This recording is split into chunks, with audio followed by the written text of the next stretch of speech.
Alors bonsoir à toutes et à tous, je suis ravi de vous retrouver pour cette 324e rencontre Vlil avec Hélène Coutard pour la disparition de Chandra Levy aux éditions 10-18 et Society. Et donc cette fois-ci, cette collection qui est dirigée par Elsa Delachère et Stéphane Régis, on a reçu déjà bon nombre d'auteurs de cette collection qu'on aime particulièrement et j'aimerais que vous commenciez peut-être, Elsa, à présenter cette collection, notamment cette fascination pour les USA. Et c'est vrai que quand on lit le livre d'Hélène, forcément, on se rend compte à quel point ce pays est foisonnant, pas toujours de bonnes choses, foisonnant de sensationnalisme. C'est assez surprenant.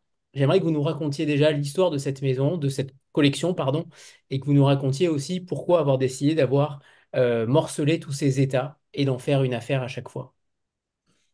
Bonsoir à tous, merci beaucoup d'être là. Alors, non, en deux mots, parce que je vais vraiment laisser la parole à Hélène, mais cette collection est née d'un projet commun avec Society qui était de reprendre la parole, en tout cas pour 10-18, sur le grand territoire américain du côté du polar, parce que 10-18 a une très très forte image du côté de la littérature américaine, notamment celle des grands espaces.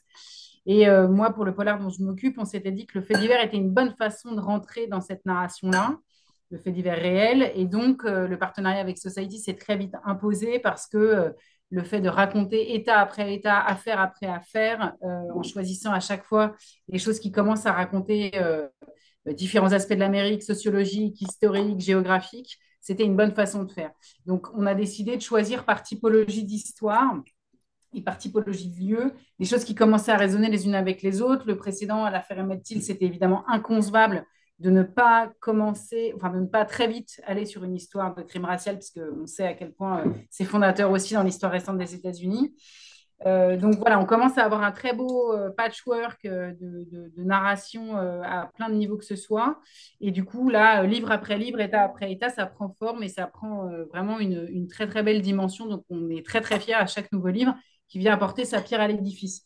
Celui-ci, Hélène va vous en parler plus en détail, mais donc là, on est dans l'État de Washington, après New York, l'État de New York, l'État de Californie, le Mississippi, l'Ohio et la Caroline Caroline. du Sud. Merci. Voilà, donc voilà, on en est au sixième, on en a un septième en fin d'année. Et voilà, donc ça commence à raconter un certain nombre de choses très différentes, mais pour celui-ci, je laisse Hélène raconter plus en détail. Et malheureusement, vous ne manquez pas d'inspiration. Il y a quand même Non, beaucoup de faire. non, C'est ça. absolument. C'est un pays qui documente très très bien ses crimes, ce qui nous sert beaucoup au quotidien. On va en parler. Bonsoir Hélène. Alors vous avez été rédactrice Bonsoir. en chef du magazine So Good, très bon magazine d'ailleurs. Vous êtes évidemment journaliste, notamment pour Society, et vous avez écrit en 2021 aussi une enquête sur les fugitives et la condition féminine en Arabie Saoudite. J'aimerais que vous nous parliez de cette genèse finalement. Pourquoi vous êtes allé sur les traces de Chandra Levy? Comment elle est apparue la première fois dans votre vie? Vous êtes jeune, Hélène. Ça veut dire que c'était il y a à peu près 20 ans. Je crois que vous aviez peut-être, vous étiez à l'adolescence peut-être, 13-14 ans dans ces J'avais 10 ans en 10 ans. 2001. C'est ça. Donc, comment elle est apparue? J'imagine qu'elle est peut-être pas apparue si tôt dans votre vie, mais Non. racontez-nous la genèse de cette apparition. Oui, alors moi en fait, enfin, j'ai commencé à collaborer avec Society il y a quasiment 10 ans quand le magazine s'est lancé en 2015. Et donc je les connais très bien depuis de nombreuses années. J'ai été salariée pendant un temps là-bas. Et en fait, donc j'ai connu la collection dès les débuts quand ça s'est lancé avec les deux premiers l'année dernière. Euh, donc je connais bien les auteurs aussi. Euh, j'ai eu envie d'y participer parce que ça résume déjà des choses qui m'intéressaient. J'ai choisi cette histoire-là en particulier. C'est une réflexion en fait qui s'est fait à trois avec Elsa et Stéphane Régis, qui est le rédacteur en chef de Society, qui édite en partie les livres. Et en fait, bah, en effet, comme c'est un état par livre, il fallait déjà éliminer les 5 états qui étaient passés avant moi, ce qui éliminait quand même New York et la Californie, ce qui est toujours un petit peu compliqué quand on parle des États-Unis. Moi, j'avais envie plutôt d'aller vers des grandes villes, mais après, voilà, j'étais assez ouverte à où est-ce que ça pouvait se passer. Et en fait, c'est, je crois, Stéphane qui a découvert l'histoire de Chandra. Stéphane qui me connaît très bien puisqu'il édite mes articles depuis 10 ans, donc il sait ce qui m'intéresse. Et là, en effet, il est tombé sur cette histoire qui se passait dans une grande ville américaine, qui parlait d'une femme disparue, qui avait... enfin, tout ça avait un rapport avec l'affaire Monica Lewinsky, qui est une affaire qui m'a beaucoup intéressée, avec des histoires de traitement médiatique des femmes. Il y a en effet, je pense, un, un biais féministe qui se dégage de l'histoire assez rapidement quand on en entend parler, qui est en effet un sujet qui m'intéresse aussi. Comme vous le disiez, j'ai beaucoup travaillé sur les femmes, notamment sur mon précédent livre qui n'avait rien à voir, mais qui parlait quand même de destin de femmes. Donc tout ça, c'est voilà, a pris sa forme un peu comme ça. Et finalement, j'avais pas du tout entendu parler de l'histoire de Chandra Levy quand ça s'est passé entre 2001 et 2002, puisque j'avais 10 11 ans. En France, on n'en avait pas non plus énormément parlé, donc de toute façon, c'était pas très facile de tomber dessus. Donc Chandra est rentré dans ma vie finalement l'année dernière, en 2023. Et c'est intéressant de voir que dans cette collection, toutes les affaires, ou presque, peut-être Emmett Till est peut-être la plus connue, toutes les autres sont quand même beaucoup moins connues en France. C'est intéressant de comprendre pourquoi, finalement, pourquoi à cette époque-là, alors on sait les événements historiques, on en parlera tout à l'heure, évidemment, ont joué en la défaveur de cette affaire et d'essayer de retrouver Chandra Levy rapidement, mais quand même, c'est quand même quelque chose qui était palpable. On a l'impression qu'on est peut-être tous passés à côté de cette affaire, ou presque. Finalement, qui en a parlé à l'époque en France? Alors en France, j'ai retrouvé quelques articles de Libération. Il me semble que c'était leur correspondant américain de l'époque qui en avait parlé un petit peu. Et notamment, c'était des petits articles et c'était, comme c'était, on va en reparler, mais 2 ans après Monica Lewinsky, c'est surtout cet angle-là qui revenait à l'international parce que c'était, l'affaire Lewinsky était connue dans le monde entier, donc c'était le plus facile pour raccrocher un peu l'attention des lecteurs qui n'étaient pas américains. Mais ce qui était surprenant aussi, en effet, quand j'ai commencé à m'intéresser à cette histoire, c'était de voir la différence entre le fait que bon, en France, on n'en a pas trop entendu parler. Et le fait qu'aux États-Unis, par contre, tout le monde, plus ou moins, qui a l'âge, connaît l'histoire de Chandra Levy, ou en tout cas se rappelle du nom. Je me suis même aperçue il y a quelques temps qu'il y avait quelques chansons américaines qui sont sorties juste après, vers 2002-2003, où dans les paroles, ça parle de Chandra Levy. C'est devenu aux États-Unis un espèce de petit phénomène de pop culture presque. Comme nous, on a vécu des affaires quand on était plus jeune, du petit Grégory ou voilà des disparitions comme ça un peu emblématiques. Voilà, chez eux, ça ressemble à ça, et en France, à côté, personne connaissait. Donc en plus, il y avait quand même une opportunité de raconter une histoire assez folle à des gens qui n'en auraient pas trop entendu parler. Alors, tout démarre dans le livre avec cette ville de Modesto qui a inspiré, vous le dites, American Graffiti à George Lucas. Et la deuxième chose, c'est une envie de partir pour tous les jeunes. Comme Ouais. souvent aux USA, où ce genre de ville est souvent une sorte de réservoir, mais qui finalement voit ces jeunes partir beaucoup plus tôt, en tout cas très tôt. Racontez-nous cette ville de Modesto, puisque vous y êtes allé, il me semble. Et ensuite, vous pourrez peut-être nous raconter aussi votre voyage là-bas, même si c'est difficile d'appeler ça un voyage. Mais en tout cas, votre enquête sur place, c'est toujours très intéressant de voir que les journalistes se déplacent sur les lieux pour prendre le pouls, pour prendre l'atmosphère. J'aimerais que vous nous parliez de votre voyage là-bas et surtout de cette ville de Modesto où tout démarre, où finalement, alors, Chandra Levy part de cette ville-là. Peut-être que son destin aurait été différent, mais ça aurait été peut-être une autre finalement à sa place. On a l'impression que dans ce milieu politique, dans ces milieux politiques, n'importe qui aurait pu être Chandra Levy, et c'est peut-être ça qui est problématique. Racontez-nous cette ville de Modesto. Alors, en effet, avant d'aller à Washington, je suis allée en Californie, donc à Modesto, parce que c'est là qu'elle est née et qu'elle a grandi. Et puis ça a aussi un rôle dans l'histoire dont on reparlera peut-être plus tard. Modesto, en fait, c'est une petite ville à l'échelle américaine, mais c'est une petite ville qui est environ à 1 heure et demie de San Francisco, dans les terres. Et en fait, c'est marrant parce que c'est pas très loin, mais c'est quand même très différent des grandes villes américaines, Los Angeles, San Francisco. C'est une région qui est beaucoup plus tournée autour de l'agriculture. C'est un peu une petite ville plantée au milieu de rien, comme on a souvent l'habitude de voir aux États-Unis. Euh, et ça ressemble plus à l'Amérique dans l'imaginaire collectif de presque un peu le Midwest, plutôt que à la Californie, des grandes villes du nord de la Californie. En effet, les parents de Chandra, en fait, ils arrivent là complètement par hasard, parce qu'ils sont pas de là ni l'un ni l'autre. mais ils sont venus s'installer ici parce que le père de Chandra était médecin et que à la fin de ses études, il est allé s'installer dans un endroit où on avait besoin de médecins. Euh, c'est relativement conservateur comme endroit pour la Californie, ce qui comptera aussi dans la suite, en fait, le déroulé de l'histoire. Moi, j'y suis pas restée très longtemps, j'y suis restée seulement quelques jours, mais c'était intéressant de voir où est-ce qu'elle avait grandi, dans quel environnement.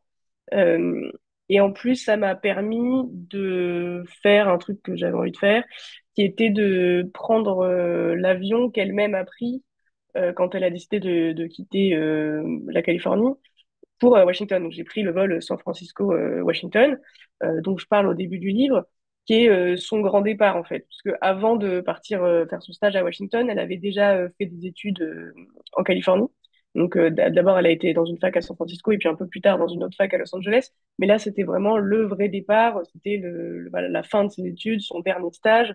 Et puis, pour partir complètement de l'autre côté du pays, et dans une ville qui n'a rien à voir avec la Californie, qui est pas du tout. Voilà, on sait qu'aux États-Unis, la côte ouest et la côte est, c'est un peu deux mondes différents.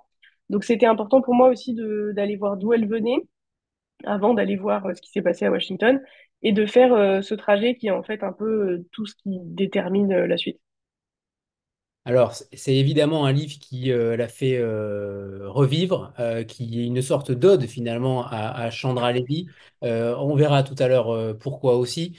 J'aimerais que vous nous parliez d'elle, de cette fille, de cette jeune fille qui finit stagiaire dans un cabinet, qui a apparemment un penchant pour les hommes plus âgés depuis le lycée, et c'est en lien évidemment avec l'affaire Monica Lewinsky, vous l'avez dit tout à l'heure, où elles sont parfois même comparées et physiquement et sur leurs mœurs. Ça a évidemment un impact. Est-ce que vous pensez aussi, après nous avoir parlé de Chandra, est-ce que sans l'affaire Levinsky, est-ce que Chandra aurait pu avoir euh, une visibilité par rapport aux médias, ou en tout cas un ressenti médiatique différent? Ou est-ce que c'est plus profond? Est-ce que finalement c'est plus profond? Non, je pense que clairement, tout le monde dans cette histoire est très conscient que s'il n'y avait pas eu l'affaire Monica Lewinsky 2 ans avant, le traitement médiatique de la disparition de Chandra Levy aurait été différent. Euh, Déjà, au début, quand c'est une disparition, même les parents le disent, qu'ils savent très bien que si on s'était pas aperçu assez vite que Chandra avait une liaison avec un député américain et que ça rappelait à tout le monde Monica Lewinsky, bon, bah, une disparition aux États-Unis, il y en a tout le temps. Donc peut-être que oui, c'est une jeune fille de bonne famille, blanche, et l'histoire est un peu cool, mais en soi, peut-être qu'on n'en aurait pas parlé et qu'elle serait passée complètement inaperçue comme beaucoup d'autres disparitions aux États-Unis. Donc en effet, le timing de l'histoire va déterminer complètement la façon dont elle sera jugée par les gens et dont elle va être traitée médiatiquement et dont elle va être traitée par la police même. Mais pour revenir sur la première question de Chandra, euh, j'ai essayé en effet d'en savoir le plus possible sur sa personnalité, notamment auprès de sa famille et de ses amis. Et en fait, c'était une jeune fille assez prudente. Ça, quand on parle de disparition, on se demande toujours, ah, mais est-ce que on imagine des jeunes filles qui font attention à rien et ah, elle a débarqué dans une grande ville et elle savait pas comment ça marchait. Pas du tout. Chandra, elle avait 23 ans, elle était très très ambitieuse professionnellement. Il y a un moment dans sa vie, un petit peu plus tôt, elle avait voulu être journaliste, puis finalement elle avait changé d'avis parce qu'elle trouvait les journalistes trop cyniques. Et on peut pas lui en vouloir vu le reste de l'histoire. Et en fait, elle a décidé plutôt d'être. Elle voulait, en tout cas, elle avait l'idée à ce moment-là d'être peut-être de travailler au FBI. Elle avait fait un master d'administration, comment on appelle ça, de haute administration, pour être voilà pour travailler à Washington dans la politique, peut-être dans les grandes institutions comme le FBI, etc. Euh, pas une grande aventureuse d'après ses parents, mais quelqu'un qui se donne les moyens de ses ambitions et quand elle se prend un peu par la main, elle est capable de faire beaucoup de choses. Et quelqu'un avec des convictions, elle était végétarienne très jeune, dans une famille où personne ne l'était. Et le seul un peu angle mort de tout ça, quand on cherche bien, c'est qu'en effet, par contre, ses relations avec les hommes montrent pas mal de naïveté finalement qui clash un peu avec le reste de sa personnalité. Mais en effet, on sait que depuis le lycée, elle aimait bien plutôt les garçons plus âgés, que les garçons du lycée, ça l'intéressait pas trop. Euh, et que oui, elle adorait Harrison Ford, qu'elle trouvait très beau, qui va aussi va avoir un rôle dans le reste de l'histoire. Et quand elle a finalement une première histoire d'amour qui dure un petit peu, c'est avec un policier qu'elle rencontre quand elle travaille. Elle fait un espèce de petit stage avec la police quand elle est au lycée. Et un peu après, elle continue de travailler avec eux. Et en fait, elle va avoir une histoire qui va durer quelques années avec un homme qui a 10 ans de plus qu'elle.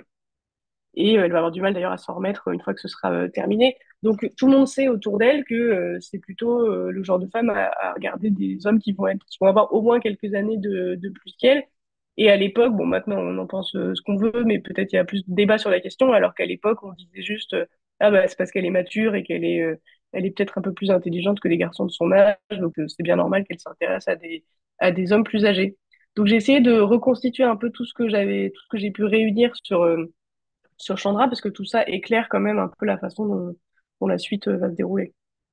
Ce qui est très intéressant dans votre livre, Hélène, c'est qu'il y a beaucoup de détails sur des choses peut-être parfois un tout petit peu quotidiennes finalement, un quotidien Ouais. qui s'installe, mais c'est ça qui fait aussi le charme de ce livre-là.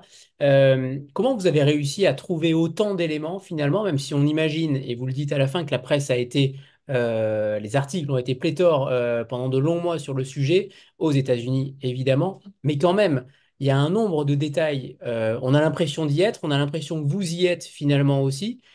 Comment vous avez travaillé la matière qui s'étiole au fil du temps? Finalement, ça fait quand même 20 ans.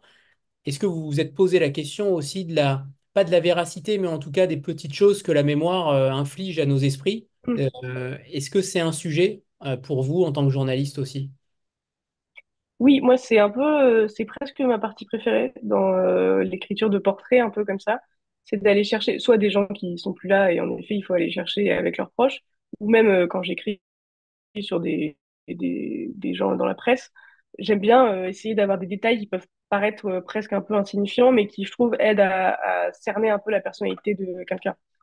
Connaître un personnage comme on connaît ses amis avec voilà, leurs petits défauts, des trucs bizarres qu'ils font, des trucs qu'ils aiment bien. Ça aide vachement plus, je pense, à rentrer dans l'histoire et avoir l'impression de connaître cette jeune fille. Là, en l'occurrence, bah, ce que j'avais comme matière, c'était en effet tous les articles qui ont été écrits. Parfois, à prendre un peu avec des pincettes. Voilà, s'il y a une information qui revient 10 fois, on peut se dire que bon, elle est peut-être, en effet, elle est peut-être vraie. Bon, il y a des petits trucs qu'on voit de temps en temps, on peut quand même s'interroger. Mais j'avais surtout ses deux parents et sa tante, qui sont bah, les personnes qui ont fourni forcément le livre de tous ces détails et de la personnalité de Chandra. J'ai parlé aussi à quelques-uns de ses amis. Tout ça, en fait, ça aide à essayer de créer une personne qui a l'air d'être une vraie personne, en fait, ce qui est un peu le risque parfois avec des personnages et en plus avec des affaires qui remontent un peu, où justement c'est difficile de retrouver qui était cette personne, dans quel monde elle vivait, qu'est-ce qu'elle aimait, etc.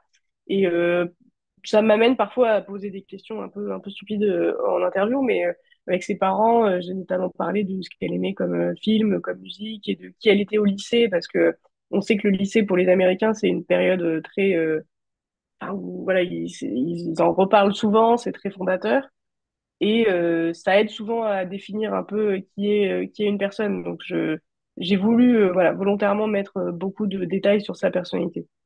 Et c'est très réussi. L'autre personne importante, c'est peut-être Michael Doyle, notamment avec tous ces articles que vous avez pu utiliser. Je ne sais plus Ouais. si vous l'avez rencontré, mais en tout Oui, cas, il est quand même extrêmement important finalement dans cette affaire-là. oui, et puis j'ai eu de la chance de le rencontrer parce qu'en plus c'est vraiment quelqu'un de super. En fait, les journalistes ont eu un rôle très important dans cette histoire. Donc je voulais explorer cet aspect journalistique de l'affaire, du traitement médiatique et de aussi qui étaient les journalistes en fait. Et il y a un peu une hiérarchie chez les journalistes qui était aussi un sujet assez drôle à aborder et qu'on n'avait pas encore abordé dans les autres livres. Et dans cette affaire de Chandra Levy, en gros, tout en haut, il y a les journalistes du Washington Post qui sont voilà l'institution de la ville, qui ont tous les contacts, qui sont des gens qui ont des Pulitzer à plus avoir qu'en faire, et qui arrivent et qui connaissent tout le monde. Et du coup, les autres journalistes sont un peu jaloux. Il y a un peu ceux qui sont au milieu, comme Michael Doyle, qui font un peu ce qu'ils peuvent avec les contacts qu'ils ont et qui cherchent avec. Voilà. Lui, c'était surtout. C'est un correspondant de Californie. Donc, lui, ce qu'il avait, c'était surtout les contacts au niveau de la Californie. Et puis en dessous, entre guillemets, il y a un peu tous les journalistes de tabloïd qui, à l'époque, sont sans foi ni loi, qui ont beaucoup d'argent, parce qu'à l'époque, ça marche très bien les tabloïds. Donc, eux, ils sont prêts à payer des témoignages, ils sont prêts à aller demander aux voisins de la sœur de machin si elle n'a pas vu quelque chose. Parfois, il faut dire quand même, il faut admettre qu'il leur sort des trucs intéressants, mais ils ont pas beaucoup d'éthique. Donc, il y a aussi ce cirque un peu autour de l'affaire, de comment les journalistes se comportent les uns avec les autres, ce qui peut paraître accessoire, mais qui va quand même avoir une influence sur la façon dont l'histoire va se dérouler. Et Michael Doyle était d'autant plus intéressant parce qu'il appartient à cette espèce de milieu où il regarde un peu les journalistes de tabloïd en se disant, bon, c'est quand même pas très correct ce qu'ils font. D'un autre côté, parfois, lui aussi, il peut essayer de faire des choses un peu comme ça parce qu'il a besoin d'infos et qu'il faut bien avancer l'histoire. Et puis, il regarde aussi des gens du Washington Post en se disant, bon, ils sont un peu chiants ceux-là parce qu'ils sont un peu trop bons et puis ils aident personne et ils se la racontent un peu. Mais voilà, ils sortent un livre qui est quand même. Voilà. Après, ils ont un point de vue sur l'histoire aussi. Donc, Michael Doyle, c'est un peu un espion dans ce milieu-là qui était très intéressant pour le livre. Et je l'ai rencontré en effet à Washington et il avait notamment gardé pas mal de documents assez utiles. Ce qui est très intéressant, vous l'avez dit, c'est le rôle des médias. Alors là, entre eux, mais notamment, évidemment, vis-à-vis de Chandra Levy, des médias malsains, beaucoup de rumeurs, beaucoup de calomnies, finalement, beaucoup de diffamations. Elle est même citée, la brunette séduisante. Cette boule d'énergie au corps taille 36 et à l'ego taille 48 rêvait parfois de devenir mannequin. C'est quand même terrible. On n'imagine pas en France le petit Grégory ou en tout cas ou même ou une femme ou en tout cas un autre individu qui est porté disparu avec des termes aussi machistes, aussi stupides. Comment vous l'expliquez? Est-ce que c'était la période? Est-ce que c'est ancré dans la torpeur américaine, finalement? Comment vous expliquez ça? Est-ce que vous avez étudié aussi cette problématique qui est abominable, finalement, quand on parle d'une disparue et dont on ne sait rien? À cette époque-là, on ne savait rien, ou presque. Mm. Oui, c'est clairement un des thèmes qui m'a beaucoup intéressée. Et c'est vrai que je me suis posé la question, mais j'ai pas vraiment trouvé d'équivalent. J'aurais bien aimé trouver un équivalent français qui concerne pas un enfant, qui soit pas le petit Grégory ou qui soit pas Estelle Mouzin, par exemple, qui avait une dizaine d'années. J'aurais bien aimé trouver quelqu'un de l'âge de Chandra pour voir comment les médias français en auraient parlé à cette époque-là. Parce que je suis pas complètement sûre que les Français auraient été bien meilleurs finalement que les Américains à ce niveau-là. Mais c'est vrai que en Amérique, en 2000-2001, il y avait cette culture un peu du tout permis chez les tabloïds qu'on retrouve parfois en Angleterre et un petit peu moins quand même en France.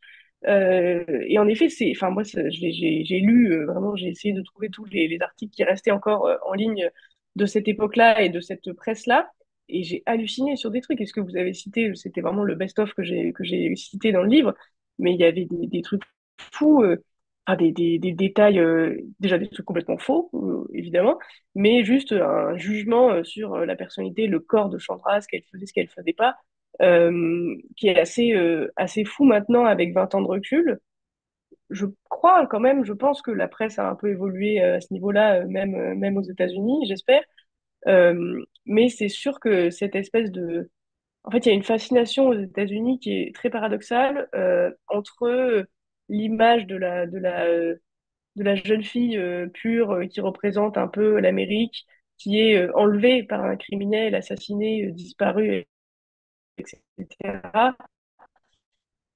Euh, donc, qui devient un peu la petite fiancée de l'Amérique et tout le monde est désolé pour elle.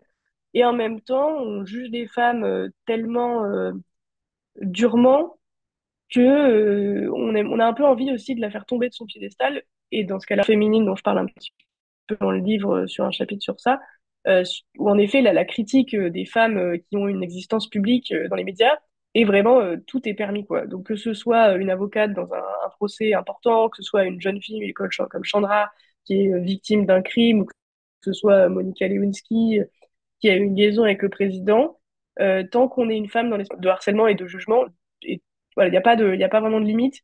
Je sais pas si aujourd'hui il y en a, peut-être un peu plus. Mais en tout cas, à l'époque, c'est très frappant de voir qu'on est dans une culture extrêmement sexiste dans les médias et qui finalement englobe un peu toute la société américaine. On en parlera après. Je lirai un extrait, en effet, de cette de cette page-là qui est extrêmement intéressante. Excuse-moi Sophie, je continue juste sur le sujet pour cette question-là et je te passe la parole après. Mais c'est aussi la photo de Chandra Levy qui est distribuée à tous les médias, la photo qui est distribuée par les parents. Et ils ne se rendent pas compte à quel point cette photo va avoir un impact. Et c'est ça qui est terrible, c'est vraiment la double peine. Cette photo où on voit une Chandra Levy qui était dans un shooting photo finalement, qui ressemble à Monica Lewinsky en effet. J'ai toujours tendance à dire Monica Bellucci, mais non, elle ressemble à Monica Lewinsky. Cette photo-là elle va avoir un impact aussi sur le regard des médias. C'est peut-être ça qui est encore pire finalement, non seulement pour les parents qui ont donné cette photo-là, mais c'est la photo entre guillemets culte, comme pour celle du petit Grégory et dans d'autres affaires. Cette photo-là, elle a un rôle capital. Est-ce que vous avez parlé de ça avec ses parents? Et on parlera ensuite de ses parents, Bob et Suzanne, mais est-ce que vous avez parlé de ça avec eux? Est-ce qu'ils culpabilisent finalement d'avoir donné cette photo et d'avoir vu ce déversement de haine ensuite? Oui, j'en ai parlé avec eux. Alors, en effet, juste pour revenir un peu sur qu'est-ce que c'est que cette photo, voilà, si vous tapez Chandra Levy, c'est la première qui sort normalement sur Google Images. Et en fait, maintenant, on a cette espèce de culture des images, qu'on le veuille ou non. On sait maintenant quand même qu'est-ce que les médias attendent, comment s'adapter à ça, comment les gens vont juger. Enfin, on a un recul sur la culture de l'image qu'on n'avait pas forcément en 2001, ou moins en On a tout des cas. consultants et des agences de com qui font aussi ça Aussi, pour oui. beaucoup de... Oui, aussi. Et du coup, en fait, quand Chandra disparaît, ses parents se disent juste, bon, bah, quelle photo on a d'elle, enfin voilà, une photo mignonne d'elle, euh, prenons un peu la première qui passe. Et en fait, cette photo, déjà, elle a 6 ans. Quand Chandra disparaît à 23 ans, là, sur la photo, elle en a 17. Et en fait, elle date d'une époque rapide dans la vie de Chandra où elle s'est demandé si elle ferait pas des photos de mannequins pour gagner un peu de sous. Euh, Elle a fait un book de mannequins dans lequel il y avait cette photo qui est prise par un photographe professionnel. Euh, on restera quand même, la photo est quand même très correcte, hein. Elle est en jean et en débardeur, il n'y a pas non plus de quoi en faire un truc de fou. Mais dans le contexte d'une photo d'une jeune femme disparue, c'est vrai qu'on a l'habitude de voir une jeune femme qui sourit en vacances ou la photo d'une petite fille, d'un enfant. Et cette photo, elle est jugée un peu trop sensuelle pour être voilà, le poster de quelqu'un de disparu. Et en fait, j'en ai parlé avec Bob et Suzanne, qui me disent qu'en effet, ils n'ont pas du tout pensé à ça une seule seconde. Et en fait, déjà, ils pensaient que seulement son visage allait être utilisé, alors qu'en fait, la photo est prise un peu plus large. Et en fait, je sais pas si on peut dire qu'ils s'en veulent un peu parce que ça a un peu dérivé aussi le sujet. Mais en fait, ils comprennent pas, même maintenant, ils se disent, moi je vois une photo sympa de ma fille, voilà quoi. Pourquoi est-ce que les gens vont chercher n'importe quoi? Mais en effet, on en a parlé parce que c'est peut-être le tout début du moment où l'image a commencé à dérailler un petit peu. Vous le dites parfaitement. Sophie, c'est à toi. Bonsoir tout le monde. On m'entend? Oui, je Oui. pense que oui. Bonsoir Hélène. Moi, j'ai dévoré votre livre. J'ai vraiment adoré. C'est très immersif. Et comme disait Anthony, les descriptions sont, comment dire, sont très très nettes et très. Enfin, on est là en fait. On est dans l'histoire. Alors, j'ai deux questions qui ne se ressemblent pas. Quel a été l'élément déclencheur pour vous pour justement investiguer par rapport à cette histoire-là? Et quels sont vos genres de lecture? Rien à voir les deux, mais comme enfin, une autrice comme vous, voilà, ça lit quoi? Des polars, du classique, de l'historique, voilà. En tout cas, moi, j'ai beaucoup aimé votre livre. J'en ai fait un enfin, je l'ai dévoré. Merci Anthony encore une fois pour ces très très belles découvertes. Voilà, moi j'ai adoré. Merci. C'est pas du feel good, hein. Je pense pas que vous lisiez du feel good, Hélène. Je pense pas, Non. mais sait-on jamais. Mais bah, déjà, merci beaucoup, c'est très gentil. Et puis, la première question, pourquoi est-ce que je me suis lancée dans cette histoire-là? Au-delà voilà, du lien avec Monica Lewinsky qui m'intéressait et de l'histoire de Chandra qui était attirante à raconter, euh, au travers de ça, bon, je pense que ça marche avec le fait divers, ça marche avec n'importe quel livre, même avec de la fiction, l'histoire qui est racontée, enfin, l'histoire qu'on lit au premier abord est pas forcément celle pour laquelle l'auteur l'a choisie, et je pense qu'on raconte toujours un peu plus que ce qu'on dirait qu'on raconte. Et au-delà de l'histoire de Chandra, je crois que c'était aussi un peu la fin d'une époque en Amérique qui me fascine un peu, qui est déjà les années 2000 en général sont assez fascinantes, surtout maintenant qu'on commence à les réétudier un peu depuis quelques années. Il y a eu un peu de révision de l'histoire sur Monica Lewinsky qui a fait une série, sur Pamela Anderson qui a fait une série auquel elles ont participé chacune de leur côté. Il y a enfin voilà, il y a des histoires de femmes qui ont été un peu vilipendées dans les médias et en général, qu'on relie un peu maintenant en se disant waouh, c'était quand même un peu n'importe quoi, et le traitement de cette histoire était complètement absurde, et en fait personne n'a jamais écouté le point de vue de cette femme finalement. Et j'ai vu un peu ça chez Chandra, qui était un truc que j'avais envie de faire, de revisiter cette époque pour pointer quand même beaucoup de choses qui n'allaient pas.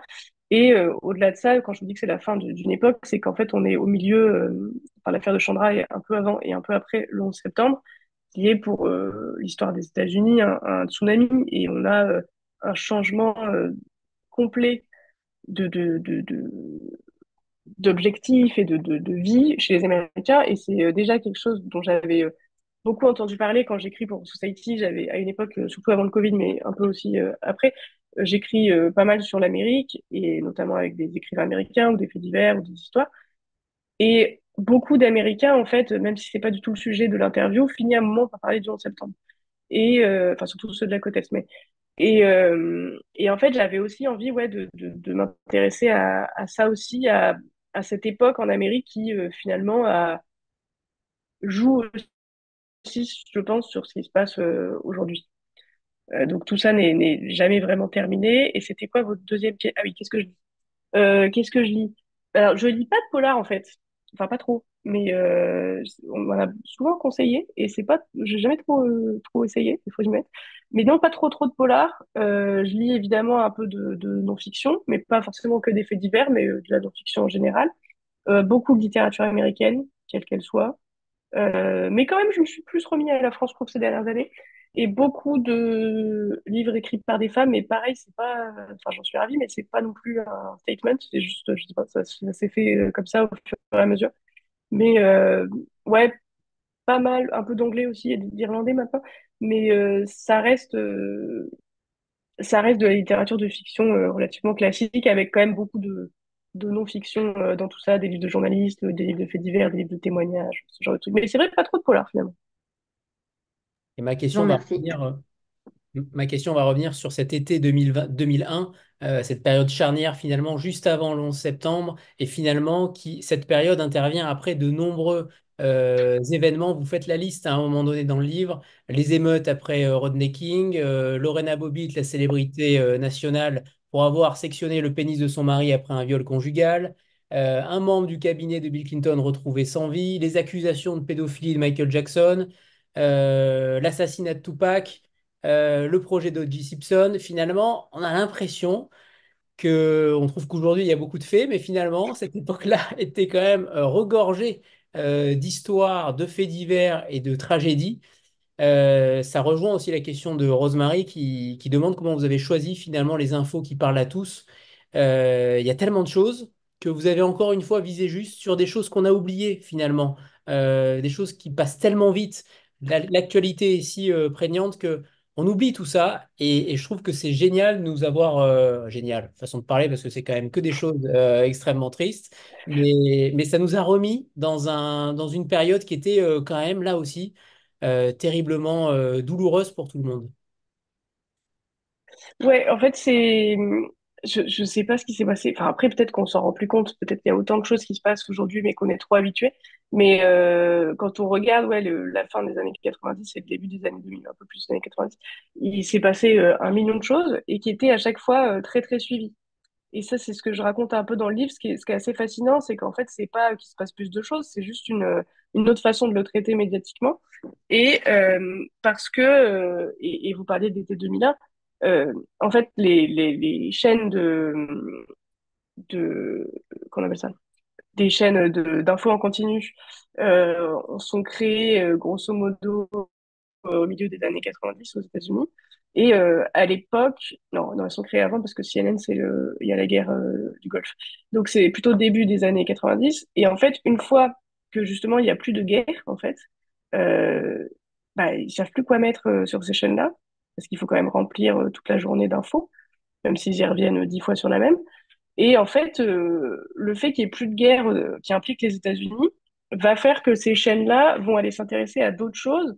Ils vont s'apercevoir qu'en plus, ça coûte beaucoup moins cher en reportage, en journaliste, de s'intéresser à des histoires criminelles, des faits divers, des histoires de justice, des procès, machin, et des scandales en général.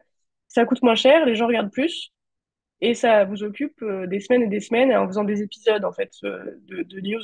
Et donc, les médias vont se mettre à tous faire ça. Et ça va créer aussi un certain genre de news, enfin, tout ce que vous avez cité en fait partie.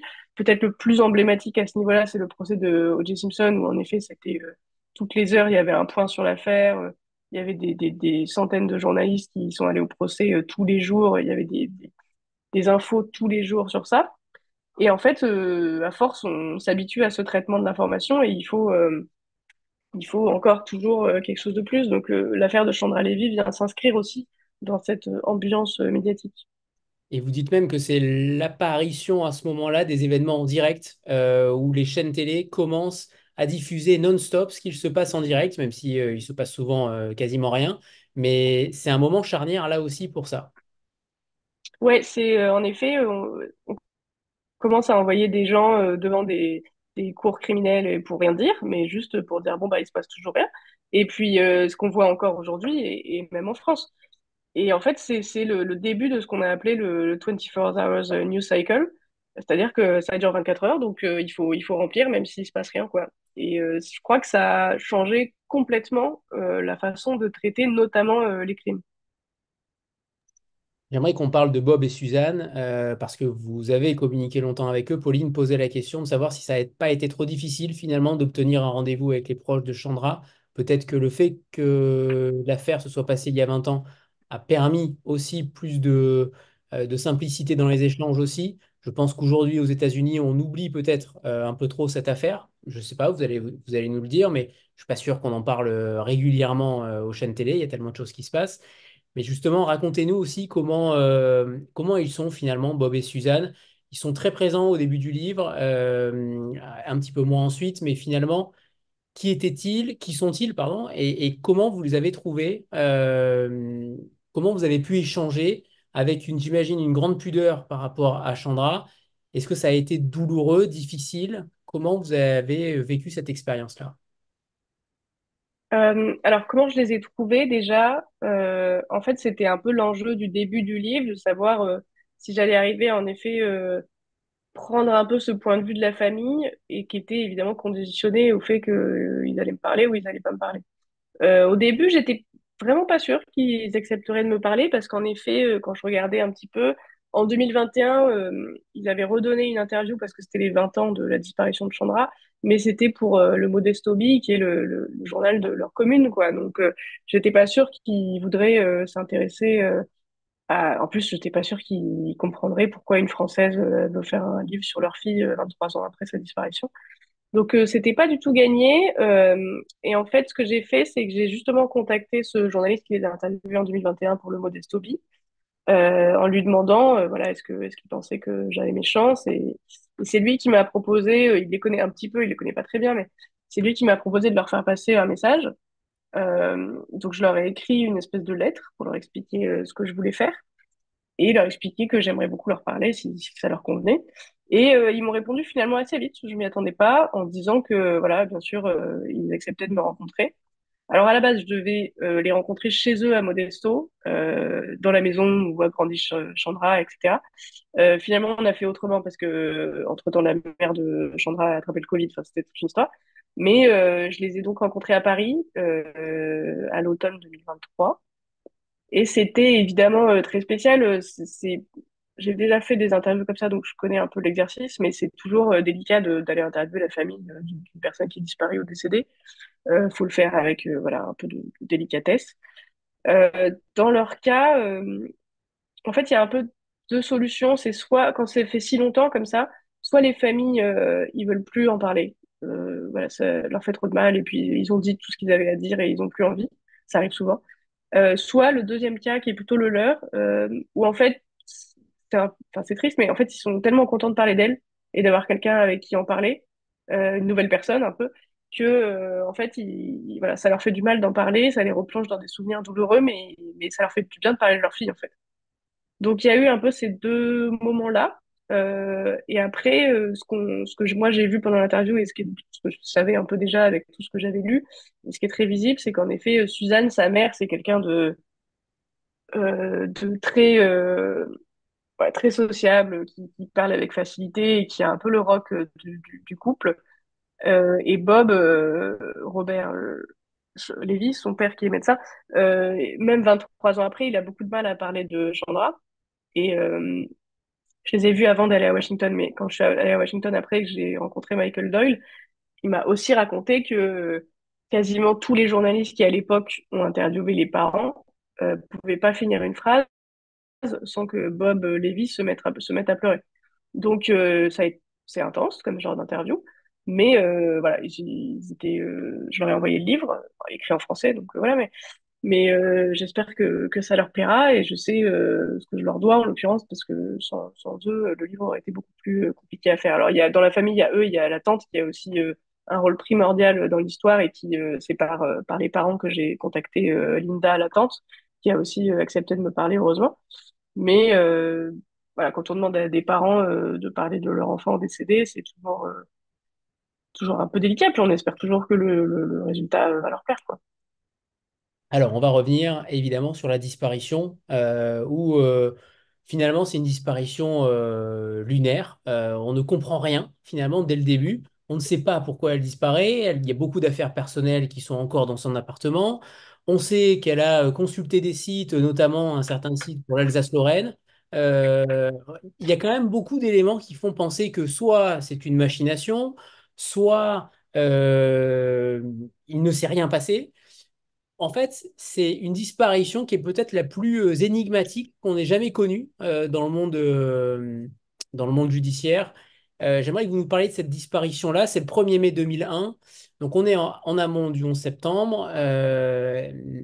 Et on va s'attacher très vite à un premier suspect. Mais d'abord, j'aimerais qu'on parle de cette disparition qui est à la fois inquiétante et à la fois improbable. Oui, alors en effet, elle disparaît alors elle vient de perdre enfin, disons que la fin de son stage a été avancée par rapport à la date qu'elle avait présupposée. Donc elle se retrouve un peu à Washington sans savoir trop quoi faire. Elle n'a pas très envie de rentrer en Californie, mais elle n'a pas non plus trop le choix. Donc après un peu plusieurs hésitations, elle va annoncer à son propriétaire qu'elle va quitter l'appartement. Donc elle doit rentrer en Californie et notamment de toute façon elle doit y retourner en mai pour récupérer son diplôme. Donc elle doit rejoindre ses parents à Modesto et ensuite ils doivent prendre l'avion ensemble pour aller à Los Angeles à la remise de diplôme avec toute la famille, etc. Et donc ses parents, à un moment, n'ont pas de nouvelles, donc commencent à s'inquiéter. Et elle hésitait entre prendre l'avion ou peut-être prendre le train, voilà. Et, et en fait, personne n'a trop de nouvelles d'elle. Et quand on retourne un peu sur ces dates-là, en fait, comme elle a perdu son boulot, bah, elle y va plus. Donc forcément, on ne sait pas trop ce qu'elle fait de ses journées pendant quelques jours.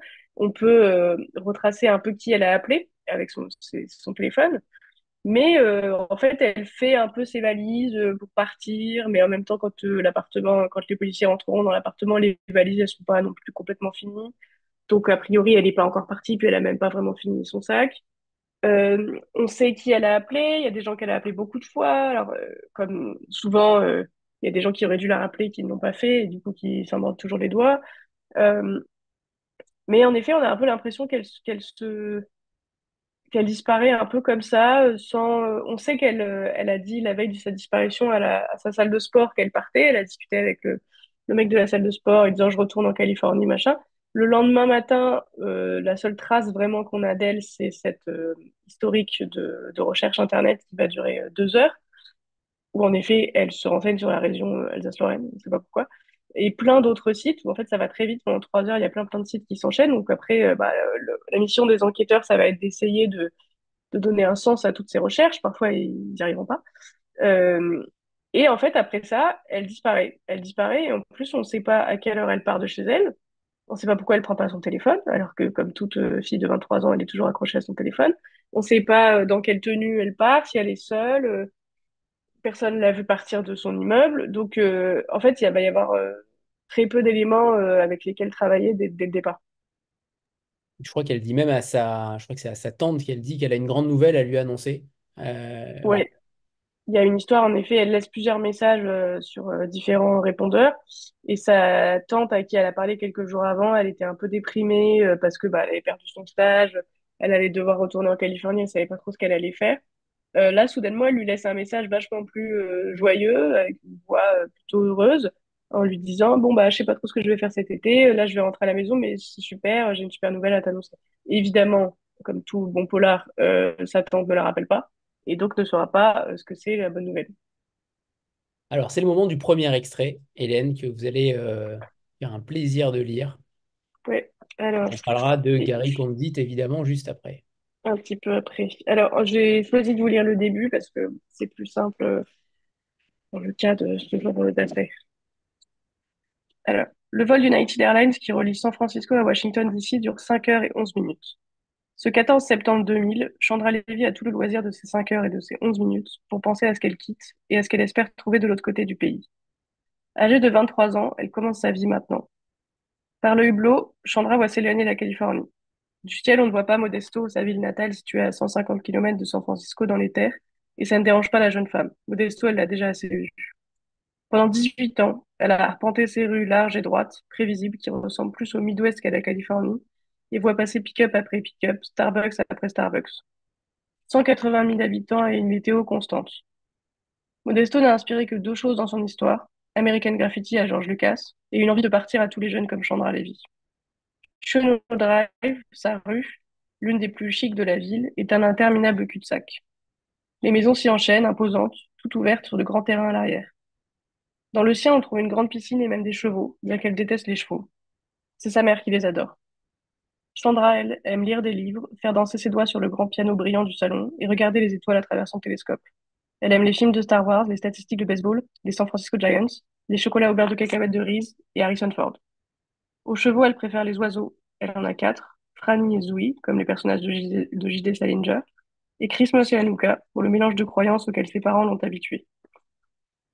Malgré sa monotonie, le centre-ville de Modesto est parsemé de petites galeries d'art, de plusieurs cinémas à néon et de quelques boutiques vendant statuettes de Bouddha et de roches multicolores.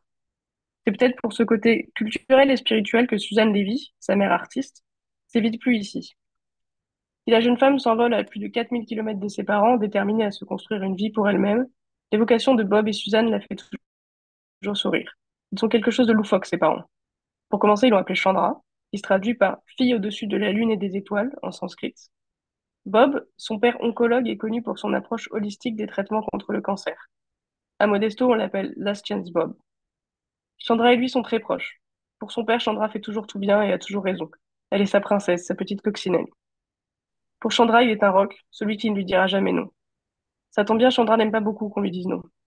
Elle n'a aucun problème à être une daddy's girl. Quant à Suzanne, cet esprit libre, Chandra l'appelle affectueusement Looney Suzanne. Les Lévy ont atterri à Modesto par hasard, littéralement. À la naissance de Chandra, leur premier enfant en 77, Bob vient de finir son internat dans l'Ohio et le couple veut déménager. Alors il faut une présélection de villes qui ont grandement besoin d'oncologues, griffonnent leur nom sur des papiers qu'ils placent dans une casquette de baseball et en tirent un au hasard. La famille aurait pu se retrouver à Las Cruces, Nouveau-Mexique, ou à Council Bluffs, Iowa, mais ce jour de 1977, c'est Modesto, Californie, qui sort de la casquette. Merci Hélène. On va faire une petite photo de groupe comme on a l'habitude à l'entracte de la rencontre. Voilà.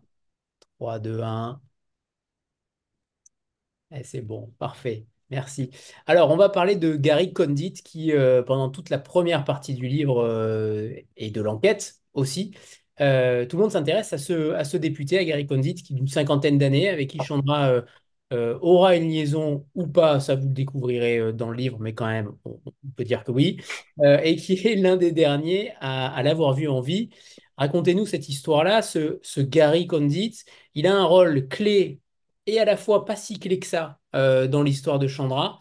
C'est quand même particulier. On pense évidemment là aussi à Bill Clinton et Monica Lewinsky. Il y a quand même beaucoup de similitudes qui sont présentes. On n'en sait pas tant que ça finalement sur les us et coutumes de manière sentimentale ou sexuelle de Chandra Levy. Et donc on s'interroge, tout le monde s'interroge sur la possibilité que Gary Condit soit aussi le meurtrier, en plus d'avoir été un mari adultérin. Tout le monde s'interroge sur son rôle dans la disparition de Chandra Levy, puisque je crois qu'il l'a vu un jour avant sa disparition. Oui, ça on le sait, c'est une des dernières personnes à l'avoir vu. Alors Gary Condit, c'est en effet un cliché. C'est le cliché de l'homme politique blanc et puissant de ces années-là. C'est un espèce de Bill Clinton, sauf qu'il n'a pas encore le même rôle quand même et la même influence. Mais c'est un Il a des homme d'une posters de lui. cinquantaine d'années. Il a des posters Il a de des... lui uniquement dans son bureau. Dans son bureau, il y a plein de photos de lui. Mais il a, euh, il y a des gens qui l'appellent Mr. Brushing sur Capitol Hill. Donc ça vous raconte un peu le perso. Et il a une cinquantaine d'années, une femme avec qui il est depuis le lycée, deux enfants déjà à ce moment-là. Et puis on apprendra évidemment qu'il trompe sa femme avec beaucoup de gens depuis toujours. Mais alors c'est un démocrate, mais en fait il s'est engagé. Il n'a pas du tout une famille de politiciens. Il s'est engagé en politique contre la guerre du Vietnam très jeune, à la vingtaine d'années, et en fait il se retrouve comme ça un des maires les plus jeunes de Californie, dans une petite ville à côté de Modesto. Et en fait, il est démocrate parce qu'il s'est engagé contre la guerre du Vietnam et que c'est logique à ce moment-là. Mais en fait, quand on regarde ses votes à l'Assemblée, c'est un démocrate proche des républicains. Et d'ailleurs, il le dit lui-même, il fait partie d'une espèce de coalition de démocrates qui s'appelle les Blue Dog démocrates, qui sont en effet un peu les plus républicains des démocrates. Et mine de rien, ça fait de lui un pion important dans le Parti démocrate à ce moment-là, puisque en 2000, c'est Bush qui est élu. Et le Parti démocrate essaie un peu de trouver qui, aux prochaines élections, il pourrait présenter face à Bush. Et en fait, Gary Condit est plutôt un bon candidat parce que justement, il aura les voix démocrates, mais il peut aussi en grappiller du côté des républicains. Donc, forcément, à ce moment-là, il est donc député de la circonscription de Modesto, un poste qu'il a eu un peu par hasard aussi très jeune et qui va garder pendant des années et des années. Donc, ça va devenir un politicien iconique de cette région-là. Et il se fait sa place, mine de rien, à DC. Et il a beaucoup d'influence et il joue pas mal sur cette image de bon père de famille, rangé, calme et respectable. Et en effet, je raconte notamment que en 99 ou 18, quand Monica Lewinsky, enfin quand l'affaire Monica Lewinsky est outée, il se permet des commentaires très négatifs sur Bill Clinton, Ce qui est très fort. qui est culotté quand même. C'est un petit peu les politiques, c'est souvent ceux qui critiquent qui ont souvent fait la même chose juste avant. Ce qui est intéressant aussi, c'est de voir le mécanisme de cette relation secrète. Apparemment, Chandra en voulait davantage, avait déjà prévu une histoire réelle avec Gary Condit pour qu'il quitte sa femme. Évidemment, ça n'en fut rien. Mais c'est une relation extrêmement secrète. Il refuse parfois qu'elle ait ses papiers d'identité sur elle pour éviter qu'on puisse la reconnaître. Elle porte une casquette la plupart du temps. Il y a je crois que c'est un téléphone secret ou en tout cas musique secrète à l'origine aussi de leur relation. Bref, on essaye de minimiser au maximum cette relation-là. Et étrangement, on va pas dire qu'elle s'en satisfait. En tout cas, on n'a pas l'impression au fil du temps. Mais en tout cas, il est dit aussi dans le livre que ça pourrait être quelque chose qu'elle trouverait normal, en tout cas, que ce soit illégitime. Elle a l'impression que ça donne du piment peut-être à sa vie ou à son quotidien. On ne sait pas. Vous faites des hypothèses aussi là-dessus. On peut véritablement jamais savoir ce qu'il en était concrètement, mais quand même. Racontez-nous cette relation peut-être extrêmement secrète, puisque c'est tous ces éléments-là qui font penser aussi que Gary Condit est le principal suspect dans cette affaire-là. Oui, en fait, ça, c'est encore une partie de cette histoire qui raconte un peu aussi ce qui a changé dans les 20 dernières années. Notre regard sur tout ça a changé. Aujourd'hui, on appellerait ça une relation toxique entre Chandra et Gary Condit. Euh, En fait, oui, il est donc marié. Il lui dit pas qu'il va quitter sa femme, mais elle tombe amoureuse de lui. Ils entament une relation. Il y a énormément de règles, et notamment le fait très important que quand elle le voit, elle ne prend pas ses papiers d'identité au cas où il serait arrêté pour X ou Y raison. Voilà, il faut pas qu'il puisse savoir qui est cette jeune femme avec Gary Condit. Elle prend pas non plus son téléphone. Enfin, il y a plein de choses comme ça. Les rares fois où elle vient, non, les rares fois où ils se voient à l'extérieur, qui sont vraiment très très rares, ils font très attention. Généralement, elle va chez lui, et puis même quand elle est dans l'ascenseur de son appartement, de son immeuble, si elle croise quelqu'un dans l'ascenseur, elle est censée dire qu'elle va voir une copine qui est malade. Enfin, voilà, tout est fait pour que personne ne puisse découvrir qu'ils ont une liaison ensemble, et ce qui pourrirait évidemment la carrière de Gary Condit. Euh, et c'est quelqu'un qui, en fait, on va s'apercevoir au fil des enquêtes et de ses interrogatoires, c'est quelqu'un qui connaît pas si bien Chandra, en fait. Il connaît pas beaucoup de choses sur elle. Il n'a pas l'air de beaucoup l'écouter. Et elle, pourtant, elle va, et c'est là qu'on voit aussi que c'est quand même une jeune fille naïve malgré tout, elle va en fait en faire un peu le centre de sa vie, cette relation. Et sa vie va assez vite se réduire à aller au travail. Alors heureusement, elle a des potes au travail, aller à la salle de sport et aller chez lui. Et en fait, comme c'est lui qui choisit quand est-ce qu'il se voit, puisqu'il se voit quand lui est disponible, elle est tout le temps censée être disponible pour lui, pour répondre à son appel s'il appelle. En effet, cette histoire de téléphone avec la petite musique, c'est quand elle veut le joindre, elle appelle un numéro spécial. En fait, il y a une petite musique, elle laisse un message et il la rappelle s'il a envie et s'il a le temps. Donc, c'est une relation profondément inégalitaire, mais à l'époque, ça l'énerve un peu quand même parce qu'elle dit des choses à son collègue Sven, où à la fin, elle en a quand même un peu marre. Mais quand elle va parler de cette liaison à sa tante, notamment, elle lui explique que non, c'est pas grave, qu'en fait, oui, il a une femme, mais qu'il aime plus depuis bien longtemps, que ils ont plus vraiment un mariage, ils ont une espèce de relation amicale et qui est plus simple de rester ensemble. Donc, grosso modo, il lui sert tous les mensonges qu'ont servi depuis l'éternité, depuis le début de cette terre, les hommes mariés, et elle croit à tout. Quand même, on voit que ça commence un peu à l'énerver et qu'elle grappille un peu un sens d'engagement. Elle veut qu'il s'engage plus. Et à un moment, on sait même, puisqu'elle l'a dit à plusieurs personnes, que elle a fait un plan. Alors, on n'a pas bien compris si elle a fait un plan toute seule ou s'il a fait semblant de dire oui ou si il n'était pas vraiment au courant. Mais elle s'imagine que dans les 5 ans, ils vont pouvoir être ensemble à découvert. Le plan, c'est que voilà, elle va continuer sa carrière à Washington pour obtenir un bon poste. Et puis dans 5 ans, lui, il pourra quitter sa femme, démissionner de son poste, trouver un autre métier dans le lobbying et puis faire un enfant ensemble. Peut-être qu'il lui laisse croire qu'il est d'accord avec ce plan, on ne sait pas vraiment, mais en tout cas, elle, c'est ça qu'elle a en tête, malgré tous les signaux qui disent l'inverse.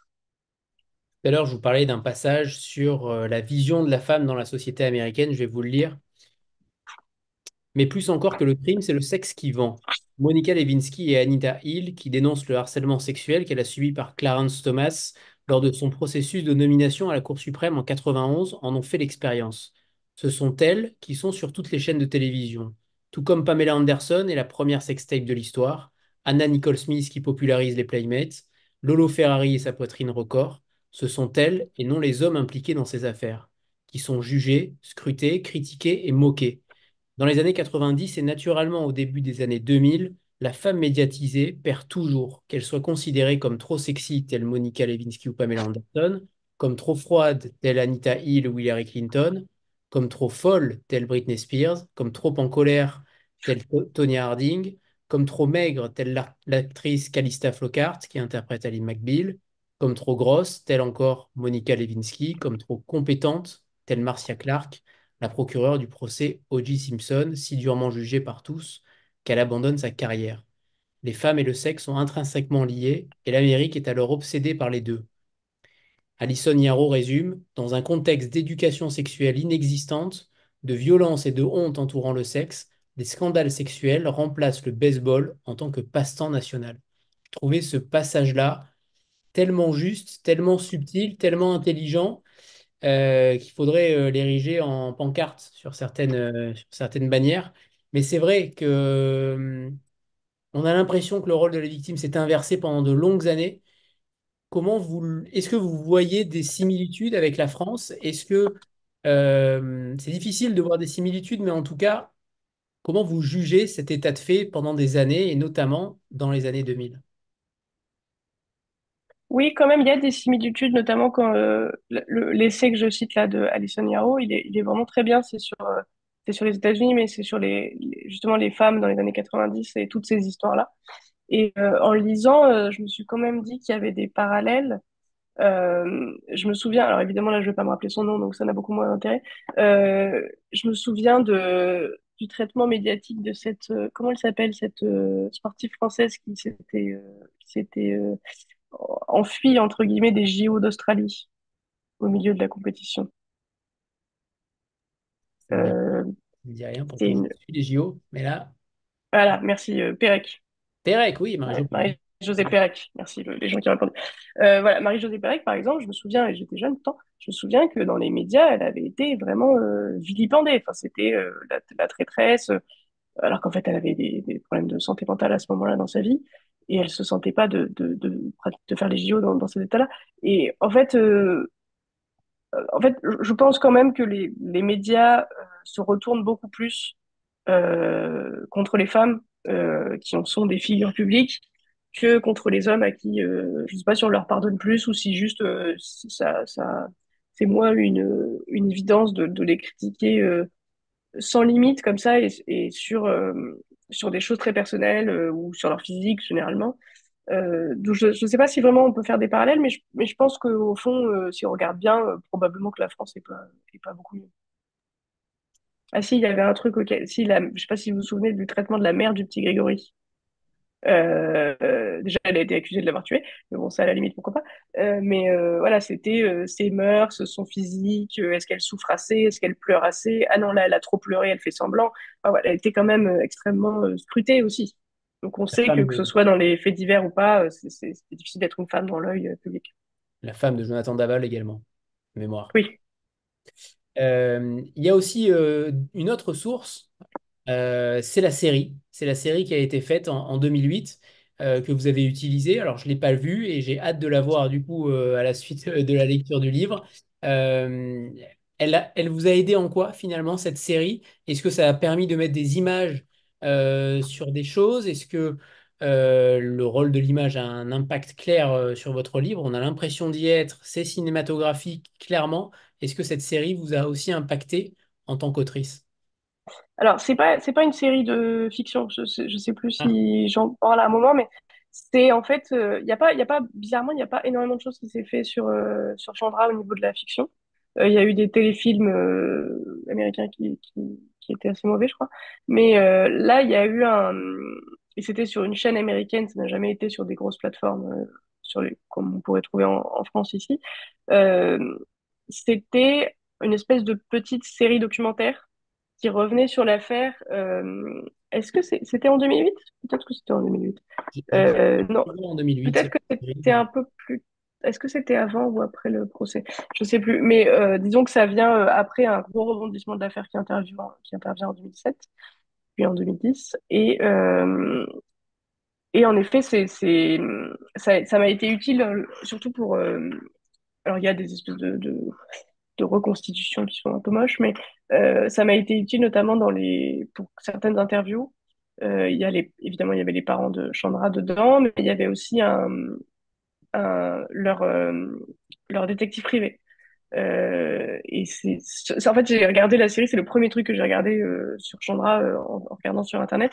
Donc c'était vraiment une base. Finalement, une fois que j'ai relu tous les livres derrière, etc., je me suis aperçu que le documentaire n'était pas de très bonne qualité, mais c'était quand même une bonne base pour savoir ce qui s'était passé. Et il y avait deux, trois intervenants quand même assez intéressants, dont l'existence de ce détective privé que j'ai aussi rencontré du coup à Washington après. Jennifer, c'est à toi. Bonsoir.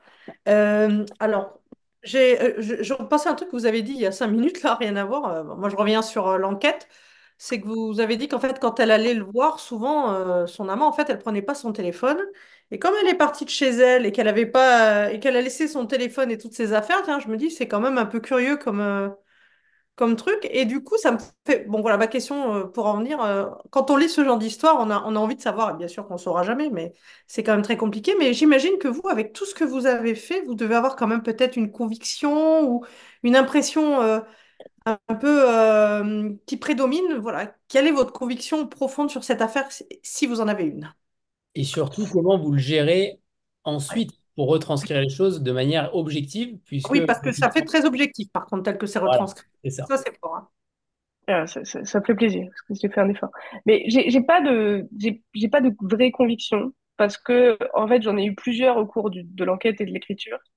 Et au final, je trouve qu'il y a des bons arguments pour les deux thèses principales et qu'il y en a même pour d'autres éventuelles thèses. Pour revenir sur le téléphone, c'est justement un point qui m'a pas mal marqué. En fait, la grande question, c'est pourquoi cette jeune fille de 23 ans qui est tout le temps avec son téléphone sort sans son téléphone. Il n'y a pas vraiment de réponse à cette question. Sauf de se dire que peut-être qu'elle allait voir cet amant avec qui on sait que voilà, c'était très compliqué, qu'elle n'avait pas le droit de faire plein de choses, etc. Le problème, c'est que il n'existe pas de preuves concrètes et définitives contre Gary Condit, ce qui a bien embêté la police et ce qui continue d'embêter tout le monde.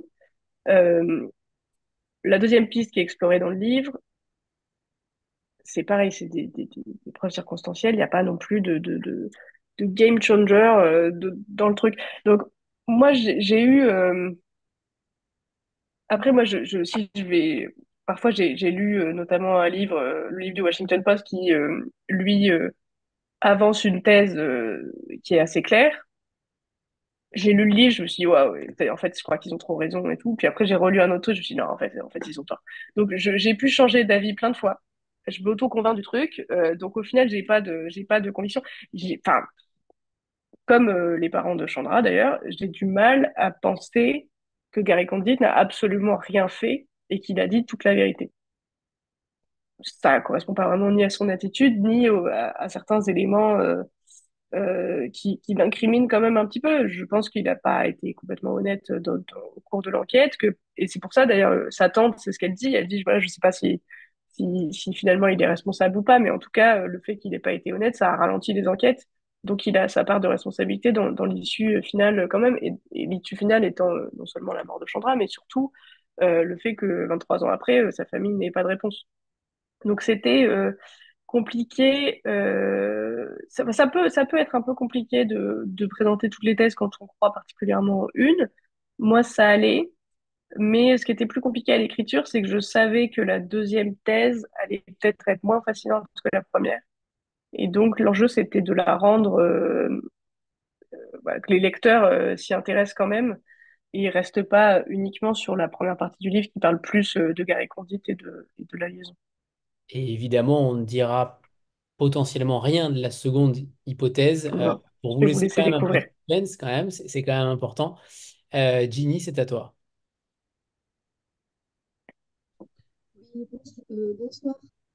Moi, je voulais vous remercier vraiment pour votre ouvrage que j'ai trouvé vraiment très intéressant, très fluide, avec beaucoup d'objectivité et aussi de la pudeur par rapport à cette histoire-là. Et en fait, ma question, c'est tout simplement, en fait, pour accéder à une photo de Chandra, faut faire une certaine démarche, hein, parce qu'il y a pas forcément une photo comme ça accessible de suite. Donc, je voulais savoir si c'était votre volonté ou la volonté de l'éditeur. Et ce que vous en pensiez, parce que à un moment, vous mettez en disant oui, cette image, c'est cette image-là qu'on gardera comme la petite Estelle et le petit Grégory. Et, euh, et effectivement, on se fait sa propre image et je viens de l'apercevoir à l'instant qu'effectivement, il y a quelques détails, mais il n'y a pas l'image complète en fait, au niveau du livre, hein. Ouais. Voilà, je voulais vous poser ça comme question. Oui, en effet, le choix de mettre une partie de cette photo qui est devenue un peu la photo iconique de l'affaire sur la couverture, c'était plus un choix de l'éditeur, et notamment, on en avait parlé avec Elsa. mais qui avait eu cette très bonne idée, en effet, de ne pas mettre vraiment la photo en entière, mais de la mettre que une partie. Bon, déjà, c'était parce que c'était la femme disparue et tout, donc le fait qu'on la voit pas bien, c'était intéressant. Et en effet, c'est aussi se positionner par rapport à cette photo qui a fait du tort finalement à l'affaire. Donc, elle est visible. Je sais pas si elle est visible sur le site sur lequel on peut se connecter là quand on. Je crois qu'elle Oui. y est. Oui. Il me semble qu'il y a d'autres photos de Chandra. Il y en a une qui est aussi très importante et dont on a moins parlé, qui est la photo de Chandra, la seule qui existe, de Chandra avec Gary Condit, qui est une photo qui a été prise le jour de leur rencontre où il y a Jennifer Baker qui est sa copine et, où elle a l'air voilà d'être Chandra dans sa vie de tous les jours. Il me semble qu'elle est aussi accessible et peut-être que d'un point de vue d'image, les journalistes à l'époque auraient peut-être dû se concentrer sur celle-là. Mais c'est vrai que la photo qu'on retrouve en couverture, c'est plus un, voilà, un clin d'œil au traitement médiatique et à tout ce que ça a déclenché par la suite. Je me permets juste d'intervenir 2 secondes, Hélène, parce qu'en fait, Ouais, pour le coup, on avait fait des essais avec différents cadrages. Et typiquement, quand on la cadrait telle ouais, que la photo était, on tombait très vite dans l'incarnation du fait divers et pas la narration. Enfin, c'était pas du tout le même point de vue qu'on adoptait selon le cadrage. Là, le fait de le suggérer est beaucoup moins violent et beaucoup moins agressif en fait pour le lecteur que de le décadrer. Donc ça a été, on a fait plusieurs essais et très très naturellement on en est arrivé à ce cadrage-là en fait.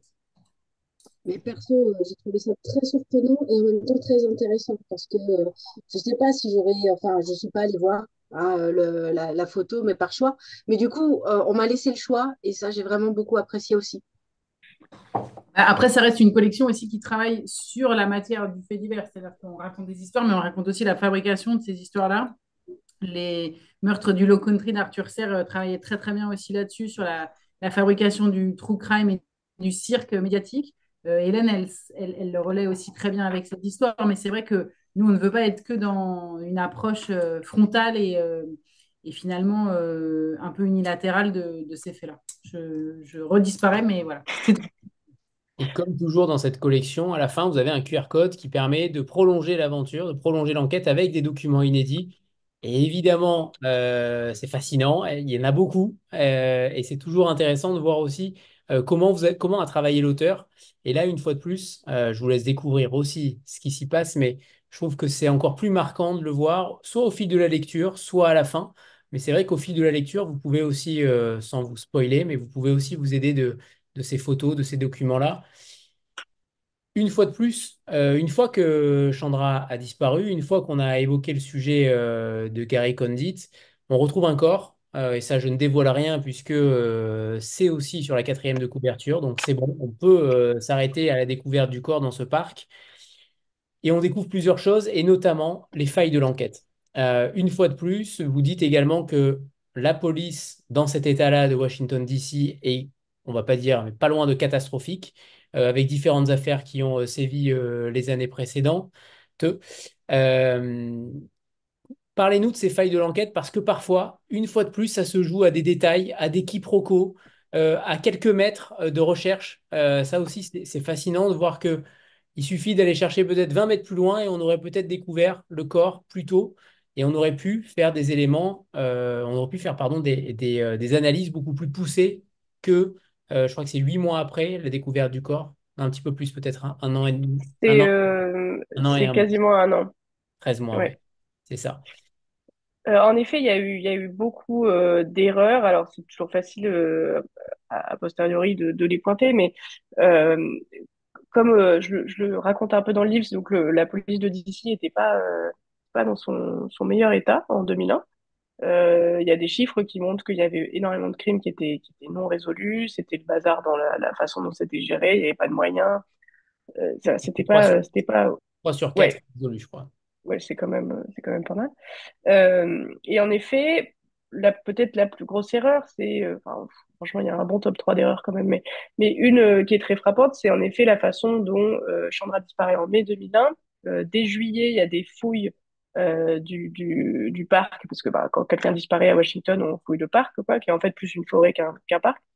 Et on s'aperçoit un an après qu'en fait le corps il était là, mais que voilà, ça a été les communications entre policiers en juillet 2001 n'ont pas été, ils se sont mal compris et du coup ils n'ont pas fouillé au bon endroit. Après, la question se pose aussi, est-ce que le corps était déjà là en juillet? On ne sait pas non plus. Mais en fait, il y a plein d'éléments. C'est une affaire avec très peu d'éléments concrets parce que, en fait, on n'en a pas à la base. Et en plus, les policiers n'ont pas beaucoup été capables d'en ramener après. Un des gros problèmes aussi, c'est que le jour de la disparition de Chandra, elle sort de chez elle, elle vit dans un immeuble avec beaucoup de caméras, un immeuble assez sécurisé avec un gardien et des caméras. Et comme tous les immeubles de la Terre, les caméras sont effacées tous les 8 jours, quoi, toutes les semaines. Et les policiers vont se rendre chez elle au moins 2 ou 3 fois, je crois, dans la période où les caméras sont toujours disponibles. Et ils les demandent pas. Ils les demandent pas, donc en fait après elles sont effacées et on ne saura jamais quand est-ce qu'elle est partie, si elle était seule, comment elle était habillée, dans quel état elle était, si elle avait l'air pressée. Ce sont des éléments qui sont vraiment cruciaux dans une disparition. Ça, on ne saura jamais. Une autre erreur qui a fait perdre beaucoup de temps, c'est l'analyse de l'ordinateur de Chandra. Quand il rentre la première fois ou la deuxième fois dans son appartement, il retrouve son ordinateur portable et en touchant, on ne sait pas trop quoi, un policier fait cracher l'ordinateur. Et en fait, alors je suis pas assez douée en informatique et certainement pas en informatique de 2001 pour vous expliquer pourquoi, mais il faudra 3 mois au FBI pour retrouver, récupérer les données qui étaient sur l'ordinateur, et donc il faudra 3 mois pour s'apercevoir que elle a cherché ci et ça sur Internet avant de disparaître, ce qui est quand même aussi important, quoi. Donc il y a eu voilà, il y a eu beaucoup d'erreurs avant même de parler de la communication et de la gestion de la presse sur l'enquête même, ça a un peu pataugé, quoi. Le fameux bug de l'an 2000, ça doit être ça. Oui, peut-être. Est-ce qu'il y a des aspects de l'affaire que vous auriez aimé peut-être explorer davantage, des pistes que vous auriez aimé explorer davantage, et malheureusement difficile, 20 ans après, d'aller trouver l'information ou le contact pour cela? Est-ce que vous avez des regrets par rapport à cette enquête aussi? Est-ce que j'ai des regrets? Est-ce que vous Euh, avez été dans empêché? l'absolu, si tout était possible, j'aurais bien aimé avoir plus de temps, comme d'habitude, parce que j'aurais bien aimé retrouver Jennifer Baker, qui est la copine de Washington de Chandra. Alors, en vrai, bon, c'est pas très grave parce qu'en fait, Jennifer Baker n'était pas au courant de grand-chose puisqu'elle lui avait pas dit, par exemple, qu'elle avait une liaison avec Gary Candid. Mais juste pour en savoir un peu plus sur cet univers des stagiaires de Washington, voilà, c'est elle qui partageait finalement les dernières semaines, enfin, les derniers mois de la vie de Chandra. Donc, mais en fait, Jennifer Baker, elle a volontairement disparu. Elle s'était beaucoup impliquée dans la disparition au début.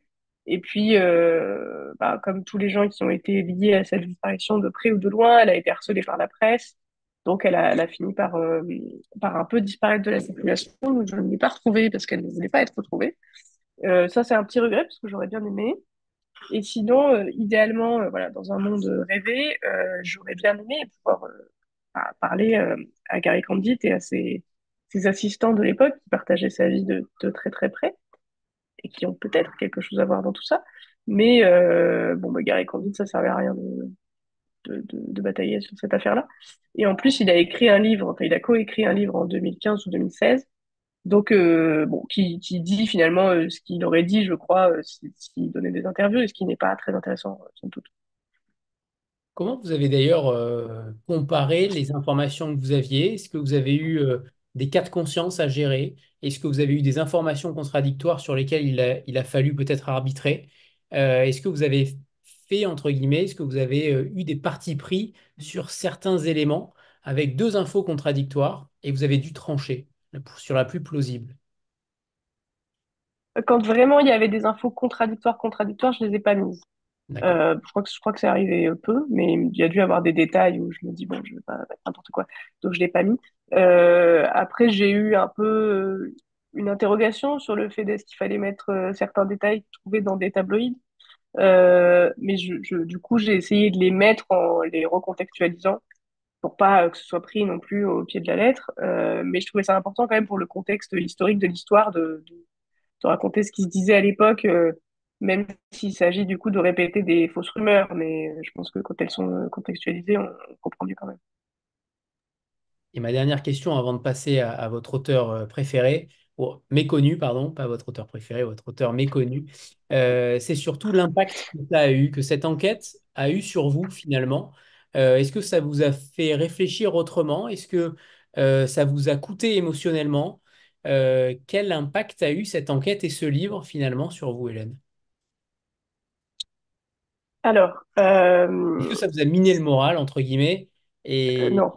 non. Non, pas trop, parce que bah, déjà, je suis habituée. Et puis, c'est une question qu'on m'a beaucoup posée, pas trop pour Chandra, mais beaucoup pour mon livre précédent sur les femmes en Arabie Saoudite.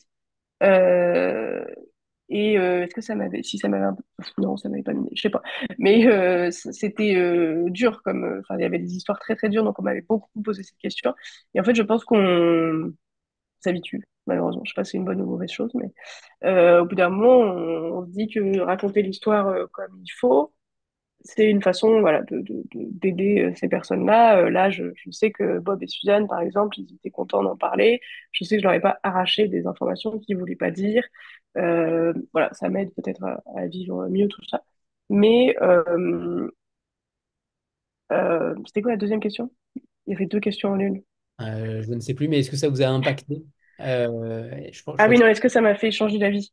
ouais. Non, non, je crois pas, parce que, enfin, malheureusement, je pars souvent avec comme j'ai beaucoup écrit sur des femmes et généralement c'est pas des histoires extrêmement gays, ça m'a pas redonné foi en l'humanité ni en les hommes des années 90, malheureusement. Ouais, ça, on l'imagine. Mm. Euh, Il y a des personnages, je tiens à dire quand même qu'il y a des personnages masculins qui sont des mecs bien dans le livre. On n'en parle pas beaucoup, mais ils sont quand même un peu là. c'est vrai. Mes deux dernières questions sont celles de l'auteur méconnu que vous aimeriez remettre en avant, et ensuite on parlera de l'avenir. Oui, c'était pas une question facile parce que c'était pas en effet. Enfin, la question n'était pas votre auteur préféré. Ça aurait été difficile aussi, mais il y en avait plein. Du coup, alors que là, c'était un auteur méconnu. Et en fait, je pense que les auteurs qui m'ont forgé sont plutôt connus, il me semble. On Mais, croit, me euh, mais disait Virginie Despentes derrière Cher Connard, derrière vous. c'est fort possible. Alors, vous voyez surtout, je pense, une bibliothèque très mal rangée. Mais en effet, doit y avoir pas mal de Virginie Despentes. Et en effet, je crois, si je me retourne, je pense qu'il y a beaucoup de Tom Wolfe. Voilà, voilà. Donc, il y a beaucoup de Tom Wolfe, de Simone de Beauvoir et compagnie, mais qui sont des gens connus. Mais je me suis rappelé d'un livre qui, euh, qui m'a marqué et que j'ai lu il n'y a pas très très longtemps, qui est un livre. Attendez, parce que je ne me dis pas. Alors, qui est un livre coréen, qui s'appelle comme ça et qui s'appelle Kim Ji-young, né en 82, qui a été écrit en 2016 et traduit il y a quelques années en français. Et en fait, c'est pour le coup un livre féministe aussi, euh, qui parle d'une femme coréenne très banale. Et le livre s'appelle Kim Ji-young, né en 82, parce que en gros, elle a le prénom le plus porté des femmes de sa génération. Et elle raconte en fait sa vie de femme coréenne banale en racontant un peu tout le sexisme de la société coréenne. Et elle le fait très bien. On s'aperçoit, et ça fait un peu penser à Chandra, on s'aperçoit de la difficulté de chaque étape de la vie d'une femme dans la société coréenne et il y a jamais rien d'exceptionnel, mais qu'il y a toujours des obstacles et qu'en fait cette femme devient un peu dépressive et un peu folle à cause de ça. Et c'est un livre qui a qui a très très bien marché en Corée parce qu'il est arrivé en 2016 au milieu d'une espèce de vague MeToo en Corée. Et il a profité, entre guillemets, de cette vague et il l'a provoqué aussi beaucoup. Et voilà, je trouve ça aussi, c'est toujours un peu sympa et beau et un peu optimiste. Mais il y a de temps en temps des livres qui rencontrent leur époque et qui l'aident à avancer au-delà de se vendre bien à une époque. Le livre a participé à un mouvement en Corée qui est toujours en cours en ce moment. Alors, l'optimisme, je ne sais pas si vous allez en avoir pour la prochaine question, celui de l'avenir, et il me semble pas, je ne pense pas. 2074, dans 50 ans, ou comment vous imaginez votre quotidien, comment vous imaginez ce qu'il y a autour de vous finalement? Est-ce que vous voulez parler des États-Unis? Vous avez le droit de choisir une thématique aussi en particulier. Vous pouvez parler de l'avenir des États-Unis, mais là aussi, je pense que c'est quand même brûlant encore en ce moment. Qu'est-ce que vous voyez dans 50 ans, Hélène Coutard? Alors, en effet, question très difficile.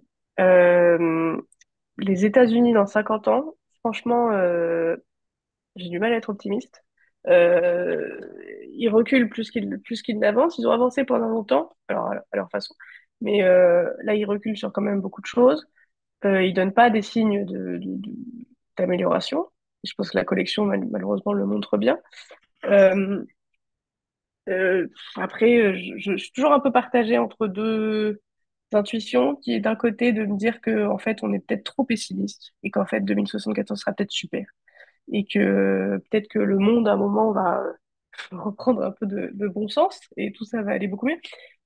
Et d'un autre côté, j'ai toujours un truc potentiellement un peu malsain, mais je suis pas complètement contre l'idée de chaos non plus. Et je trouve ça assez intéressant, en tout cas intellectuellement parlant, ou juste par curiosité.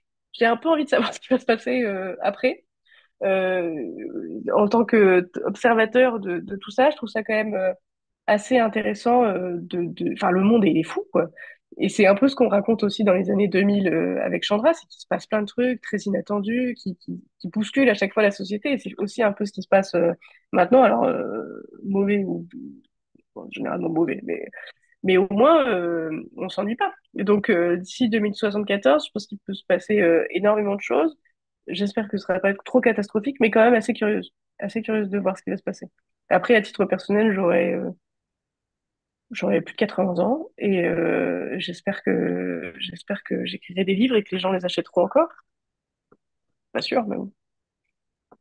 Étant donné qu'on dit toujours qu'on a 20 ans de retard sur les USA, est-ce que vous pensez aussi que sur cette problématique-là, on sera aussi en retard et les États-Unis d'aujourd'hui seront notre France d'aujourd'hui? Vous qui côtoyez Mal- l'actualité au quotidien, vous avez forcément un avis, j'imagine, pessimiste, mais en même temps plus éclairé que beaucoup d'autres. Malheureusement, je pense que cette règle qu'on a beaucoup dite, en effet, que les États-Unis avaient plusieurs années d'avance sur nous, j'ai l'impression que ça se rapproche, malheureusement. Je crois qu'ils ont plusieurs mois maintenant d'avance sur nous, mais que malheureusement pour nous, on les a bien rattrapés. Je crois qu'on le voit quand même pas mal dans l'actualité avec ces élections législatives et les prochaines élections américaines qui sont finalement qui n'étaient pas prévues, mais qui sont à quelques mois d'écart et qui Ils se vont ressemblent. beaucoup se ressembler, je pense.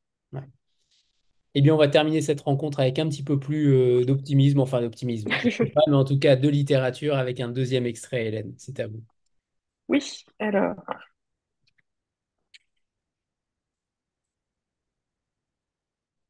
Quand Chandra Levy rentre à Washington, le bureau est en ébullition.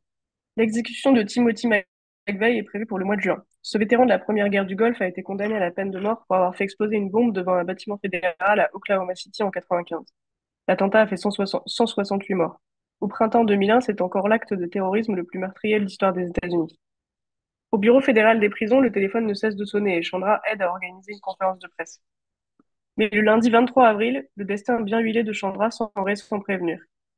Lors d'une conversation à la machine à café, la stagiaire mentionne à un de ses responsables qu'elle a validé tous ses crédits universitaires depuis le mois de décembre et qu'elle doit bientôt retourner en Californie pour la cérémonie officielle avec les autres étudiants.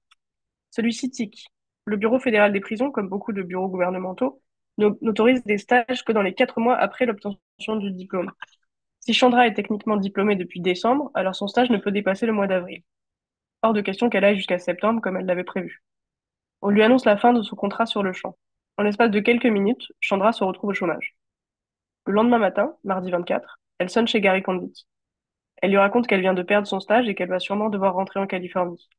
Elle a envoyé sa candidature pour un poste d'analyste au FBI, mais c'est trop récent, elle n'aura pas de réponse avant un moment. Peut-être qu'elle pourrait se lancer dans une école de droit ou trouver un poste à Sacramento, là où elle a des contacts, murmure-t-elle.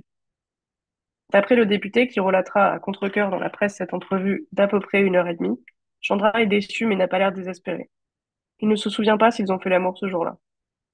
Le vendredi 27 avril, elle appelle ses parents en Californie. Elle a profité de son temps libre pour aller visiter le musée de l'Holocauste et veut leur raconter. Lors de cette conversation, elle dit à sa mère, à propos de la perte de son stage, ce n'est pas ce que j'aurais voulu, mais c'est comme ça. Ce soir-là, elle invite Robert Kurkdjian à prendre un verre dans un bar. C'est son dernier week-end à DC, implore-t-elle. Mais Robert est fatigué, il a prévu de commander une pizza et de regarder un film avec son colocataire. Quand il lui propose de passer prendre un verre, il est presque sûr qu'elle dira non. Elle a refusé ses 2 dernières invitations depuis le bal d'investiture. Mais Chandra accepte. Visiblement, elle ne souhaite pas passer la soirée toute seule. et elle a envie de parler. À peine arrivée, la jeune femme confie aux deux garçons qu'elle est déçue de quitter Washington et son amant.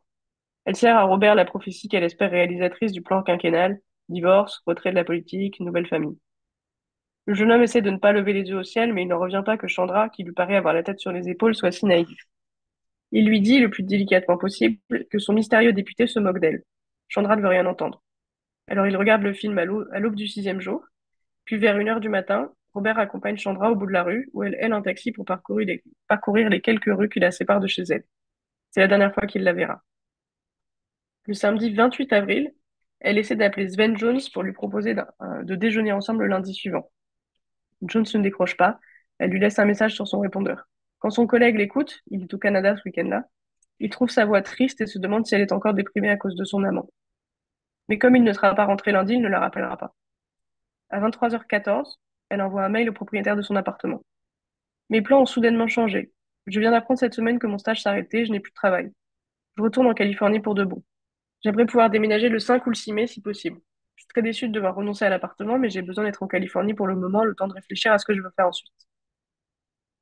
Le dimanche 29 avril, Chandra passe au moins 2 coups de fil. Gary Condit admettra qu'ils se sont parlé ce jour-là. De quoi? De rien. Une conversation tout ce qu'il y a de plus banal. Il lui a demandé quand est-ce qu'elle rentrait en Californie, elle lui a dit la semaine prochaine, mais qu'elle n'avait pas encore réservé de billet. L'appel n'a pas duré longtemps. Et pour cause, ce jour-là, la femme de Gary Condit est à Washington. Elle est arrivée la veille au soir et compte rester jusqu'au jeudi 3.